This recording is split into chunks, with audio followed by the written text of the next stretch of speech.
Hi, I'm Tim. Welcome to Watchbox, and thanks for logging on. If you love this watch, email me, tmosso@thewatchbox.com. It's in the description below. Your purchase and pricing email question line for buying this or any watch you see on any Watchbox platform. Reach out to me directly for pricing. Email tmosso@thewatchbox.com.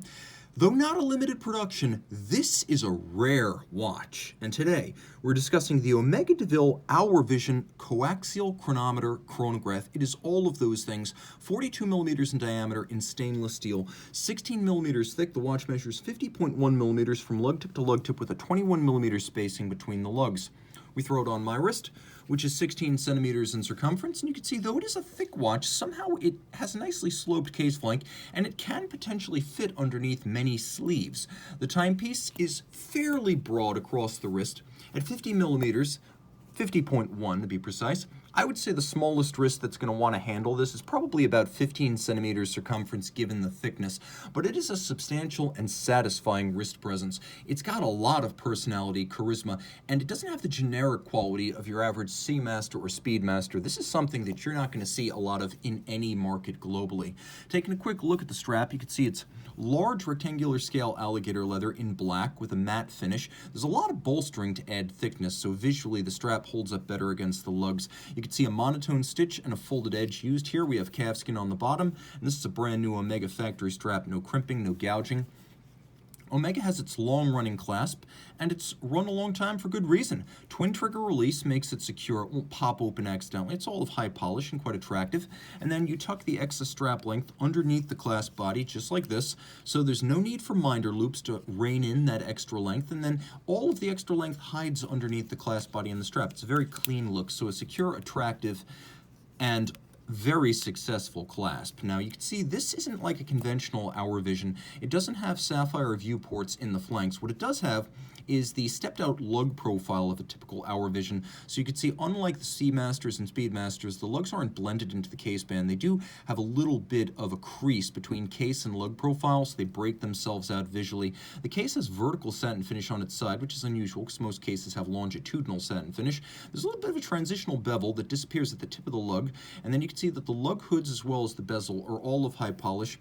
We have pump-style pushers, a simple and narrow Omega-branded crown, and a sapphire crystal over a silver opaline dial that's a very frosted silver-white matte. We have two sunken sub-registers. Note that we have a mono counter at 3 o'clock, so though it's a twin-register dial, it's a triple-register chronograph. You have superimposed hands for chronograph hours and minutes. We have all applique and rhodium-plated steel Roman numerals, including a watchmaker's 4. We have baton-style hands, also rhodium-plated, fluted down their center for better contrast. Two sunken dished registers for constant seconds, and then your chronograph minutes and hours, and then a stepped date aperture for the date, which is black on silver white, so it's a nice match for the dial. If you look, the little stepped aperture makes for a more progressive and subtle transition from the plane of the dial down to the disc. It's not a sheer cut straight through. We also have an applied Omega logo.